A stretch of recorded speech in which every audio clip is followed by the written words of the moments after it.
Hello दोस्तों, यदि आप हमारे चैनल से नए जुड़े हैं तो हमारे चैनल एवी लाइव को सब्सक्राइब जरूर करें और अपने दोस्तों में शेयर करें। नहीं, अब मुझसे नहीं होता, मैं नहीं कर पाऊंगा। ये ऑपरेशन थिएटर, ये औजार, ये ऑपरेशन टेबल, अब मैं इसके लायक नहीं रहा। तुम मुझ पर भरोसा कर रहे हो, मैं भरोसे के लायक नहीं रहा। मुझसे नहीं होगा, तुम इसे लेकर कहीं और चले जाओ, किसी काबिल डॉक्टर के पास। सुशांत, ये तुम्हारी लड़की है, इसका अच्छा और बुरा तुमसे बेहतर कोई नहीं सोच सकता। आज की तारीख में इस केस के लिए डॉक्टर सुशांत से बेहतर कोई नहीं है। डॉक्टर सुशांत थक कर चूर हो चुके थे। ऑपरेशन थिएटर से निकलकर डॉक्टर सुशांत सीधे अपने कक्ष में गए।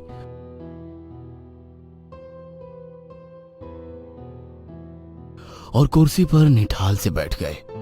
वार्ड बॉय को पता है कि ऑपरेशन से निवृत्त होने के बाद डॉक्टर को तुरंत काली कॉफी चाहिए होती है। 5 मिनट के बाद वार्ड बॉय उनकी मेज पर काली कॉफी रख गया।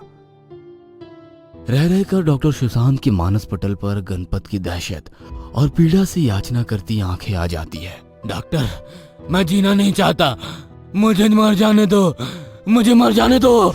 मृत्यु की याचना करता उसका हृदय बिलापी प्रलाप एनेस्थीसिया के इंजेक्शन के बाद धीरे धीरे शांत हो गया था। गणपत प्रतिदिन की दिहाड़ी पर काम करने वाला एक मजदूर था। निर्माणाधीन हाउसिंग कॉम्प्लेक्स बिल्डिंग के 7वें माले से वो गिरा था। इतनी ऊंचाई से गिरने पर जीवित रहने की संभावना शून्य ही है। वह रेत के ढेर पर गिरा था एवं आश्चर्यजनक रूप से जीवित बच गया था। उसकी कमर का पिछला हिस्सा पूर्ण रूप से कुचला जा चुका था, किंतु टांगों में जीवन था। डॉक्टर जानता है कि यदि उसका जीवन बच भी गया तब भी वह जीवन भर अपनी टांगों से चल नहीं सकेगा। एक अपाहिज का जीवन जीना ही उसकी नियति होगी। उसकी मृत्यु की चाहत उसे जीवन भर प्रायश्चित होने के अभिशाप से मुक्त कर सकती है, किंतु डॉक्टर का धर्म तो जीवन बचाना है, मृत्यु देना नहीं। डॉक्टर सुशांत एक सर्जन है। मानव शरीर उनके लिए एकमात्र मशीन है जिसके छत विक्षत पुर्जों को नियंत्रित एवं व्यवस्थित करना उनका पेशा है। दूर दूर से ऐसे मरीज जिनका ऑपरेशन बहुत ही जटिल होता था डॉक्टर सुशांत के पास आते और अपना नया जीवन पाकर जाते थे। ऑपरेशन थिएटर की मेज पर गणपत का शरीर डॉक्टर सुशांत की सर्जनीय प्रतिभा के लिए एक चुनौती था। 3 नर्सों के साथ 4 घंटे तक डॉक्टर उस भग्न शरीर से जूझते रहे थे। अंत में एक राहत भरा एहसास उन्हें संतुष्ट कर गया जब उन्होंने अपने खून से सने रबर के दस्ताने उतारकर डस्टबिन में डाले। मृत्यु की चाहत करने वाले गणपत को वो मृत्यु के शिकंजे से बाहर निकालने में सफल हो चुके थे। अपने कक्ष में कॉफी पीते हुए सुशांत सोच रहे थे कि इस जटिल ऑपरेशन की सफलता पर वो अपनी पीठ थपथपाए या उस गरीब मजदूर को जीवन भर के लिए प्राश्चय की वैसाखियों में झोंक देने का पश्चाताप करे। डॉक्टर सुशांत सोच ही रहे थे कि उनके फोन पर उनकी पत्नी रेखा का फोन आया। हेलो सुशांत, कितनी देर है? अभी थोड़ी देर पहले तुम्हारा ऑपरेशन था ना, कैसा रहा? अरे वो ऑपरेशन तो सफल रहा, तुम्हारी ब्लेसिंग्स हमेशा मेरे साथ रहती है। अभी थोड़ी देर में घर पहुंच रहा हूँ। हाँ, आप घर आ जाइए, मगर मैं आपको घर पर नहीं मिलूंगी। कुहू की क्लास खत्म होने वाली है, उसे लेने डांस क्लास जाऊंगी। ठीक है, घर पहुंचकर तुम्हारा इंतजार करता हूँ। मगर सुशांत को ये नहीं पता था कि उसका इंतजार कभी खत्म ही नहीं होगा। घर पहुंचकर थोड़ी ही देर हुई थी कि उसके फोन पर किसी का फोन आया। हेलो, सुशांत सर बात कर रहे हैं? हाँ, आपकी पत्नी रेखा का मेन मार्केट में एक्सीडेंट हो गया है, उन्हें गंभीर हालत में हॉस्पिटल में एडमिट किया है, आप जल्दी से हॉस्पिटल पहुंचिए। फोन सुनकर सुशांत के पैरों तले जमीन ही खिसक गई।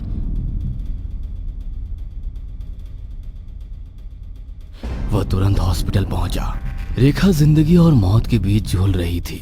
तभी नर्स ने आकर बताया, सर एक्सीडेंट बहुत मेजर था, सर पर चोट लगने के कारण काफी खून बह गया है, हाथ पैरों में भी मल्टीपल फ्रैक्चर्स है, मगर अभी सर का खून रोकना ज्यादा जरूरी है। Show me all reports and Rekha को ऑपरेशन थिएटर में ले चलो। Yes sir. कहते हुए वहां से चली गई।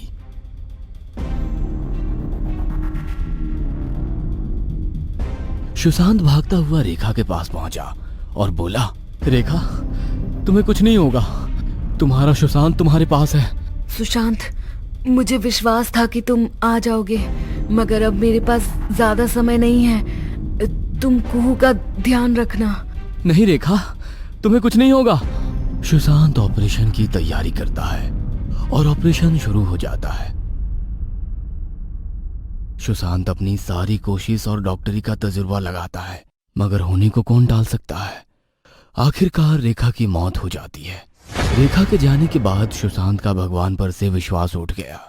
यदि वो ईश्वर होते तो क्या वो मेरी पत्नी रेखा को अपनी आंखों के सामने यूं मरने देते। कैसी विडंबना है कि एक और सुबह से ये गणपत, जो जीना नहीं चाहता, अपनी हर सांस से मृत्यु की याचना करता है, किंतु उसे भगवान बचा लेते हैं। दूसरी ओर वो स्त्री जो जीवन की अदम्य आकांक्षा लिए जीना चाहती थी, किंतु उन सांसों में वो जीवन संचार ना कर सकी। रह रहकर मृत्यु के आगोश में जाती पत्नी की आंखें उनके मानस में कौंध कौंध जाती है। जीवन के लिए अंतर्नाद करती उसकी प्रत्येक सांस कह रही थी कि मैं मरना नहीं चाहती, सुशांत मुझे बचा लो। असहाय से पल पल वो उसकी जीवन ज्योति को बुझते देख रहे थे। यदि कहीं कोई ईश्वर है तो उसने कृष्ण भक्त रेखा की करुणा पुकार को क्यों अनसुना कर दिया। क्या ईश्वर ही जीवन और मृत्यु के खेल का नियंता है? हाँ? हॉस्पिटल आते आते ही रेखा की जीवन ज्योति हौले हौले टिमटिमाने लगी थी। अंततः मृत्यु जीत गई और डॉक्टर सुशांत हार गया। रेखा ने जीवन हारा तो सुशांत ने जीवन साथी। कमरे में सुनापन घेराया था, एक ऐसा सुनापन जैसा बर्फ से ढकी पर्वत चोटियों के मध्य किसी एकाकी पर्वतारोही ने महसूस किया हो। सुनापन एक ऐसी धुंध की तरह होता है जिसमें धुंध बरसती नहीं, बस अपने में समेट लेती है। शने शने सुनापन की धुंध से एक चेहरा उभर आता है, कोमल बाल, सुलभ कजरारी आंखों वाला चेहरा। वो चेहरा जो विछोह की पीड़ा में उनका उतना ही सहभागी है जितने वो स्वयं। यदि उन्होंने पत्नी को खोया है तो उसने अपनी मां को। कुहू उनकी 13 वर्षीय पुत्री, जिसे डांस क्लास से लेने रेखा कार से गई थी। स्कूल के गेट पर मां की प्रतीक्षारत बेटी को जब ज्ञात हुआ होगा कि मां उसे लेने अब कभी नहीं आएगी, तो उस कोमल हृदय पर क्या गुजरी होगी।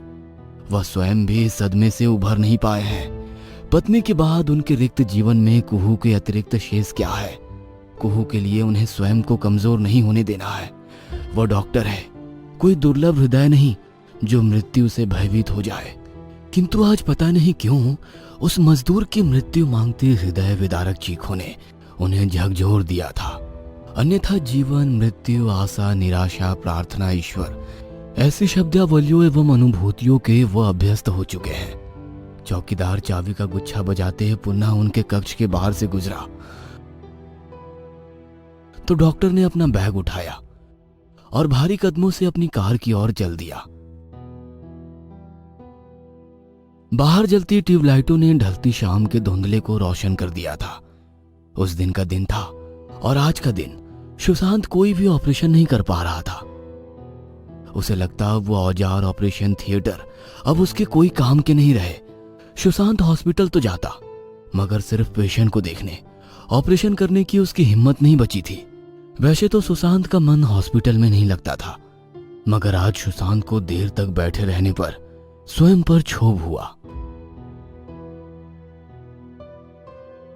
कार की आवाज के साथ ही कुहू ने दरवाजा खोल दिया। पापा, आज बहुत देर कर दी। कहते हुए कुहू ने उनका बैग ले लिया। पहले उनके आने पर रेखा ही दरवाजा खोलकर उनका बैग आदि सामान उठाती थी। मां की मृत्यु के बाद कुहू अपने उम्र के 13वें वर्ष में ही जैसे अचानक परिपक्व हो गई हो। कल तक छोटी छोटी खुशियों के लिए मचलता, रूठता, थुनकता बचपन जैसे यथार्थ की निर्मम नियति में कहीं गुम हो गया था। वह पता नहीं कब कैसे पुत्री का चोला उतारकर मां की संरक्षण भूमिका में आ गई थी। अगले दिन रविवार का दिन। आज के प्रोग्राम घड़ी के कांटों से नियंत्रित नहीं है। सुबह की चाय पीते हुए सुशांत आज के कार्यों की लिस्ट पर सोच रहे हैं। सबसे पहले नर्सरी, उसके बाद मार्केटिंग, किसी फास्ट फूड रेस्टोरेंट में कुहू को पिज्जा बर्गर खिलवाना। पहले तो इन सब की प्लानिंग रेखा ही करती थी, किंतु रेखा के बाद पिता पुत्री ने इन उत्तरदायित्वों को बांट लिया है। परिस्थितियां गुरु समान होती है, परिस्थितियां सब कुछ सिखला देती है। खरीदारी की लिस्ट कुहू पहले ही बना चुकी है। सुशांत नाश्ता समाप्त कर सुबह का अखबार देख ही रहे थे कि अचानक हॉस्पिटल से किसी इमरजेंसी का फोन आ गया। कुहू जानती है कि इमरजेंसी कॉल का अर्थ है कि आज के समस्त प्रोग्राम का पटाक्षेप।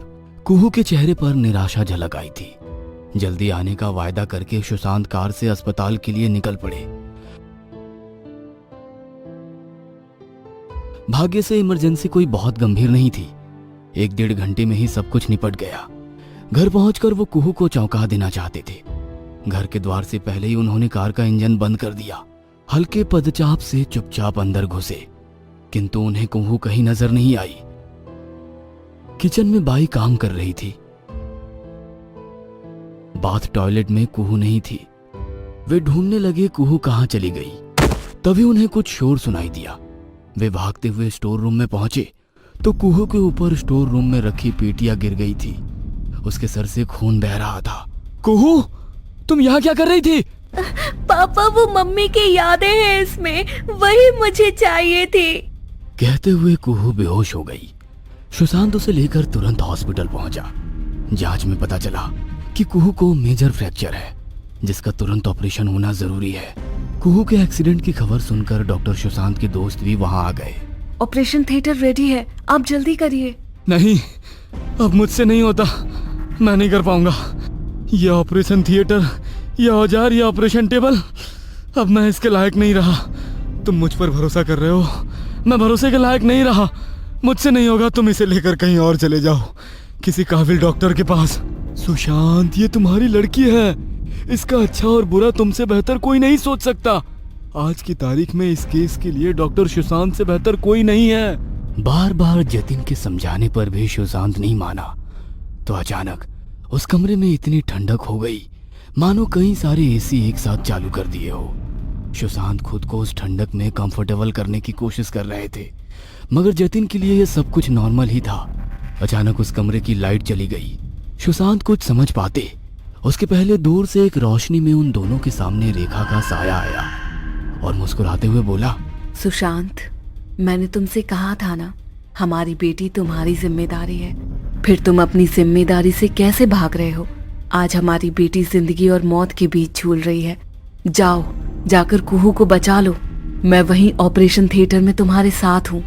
कहकर रेखा का साया वहां से अदृश्य हो गया। अब सब कुछ नॉर्मल था। सुशांत हड़बड़ाकर जतिन से बोला, जो मैंने महसूस किया वो तुमने भी महसूस किया क्या? क्या महसूस किया तुमने? सुशांत को समझ आ गया। ऑपरेशन थिएटर की ओर जाते हुए बोला, सिस्टर, जल्दी से ऑपरेशन की तैयारी करो, हम 1 मिनट का भी समय वेस्ट नहीं कर सकते। ऑपरेशन शुरू हुआ। 4 घंटे तक चले ऑपरेशन में डॉक्टर सुशांत ने जिंदगी और मौत के बीच झूल रही कुहू को नई जिंदगी दे दी। ऑपरेशन खत्म करने के बाद जब सुशांत ने दरवाजे की ओर देखा तो देखा वहां रेखा खड़ी मुस्कुरा रही थी और ऑपरेशन सफल होने के लिए उसे बधाई दे रही थी।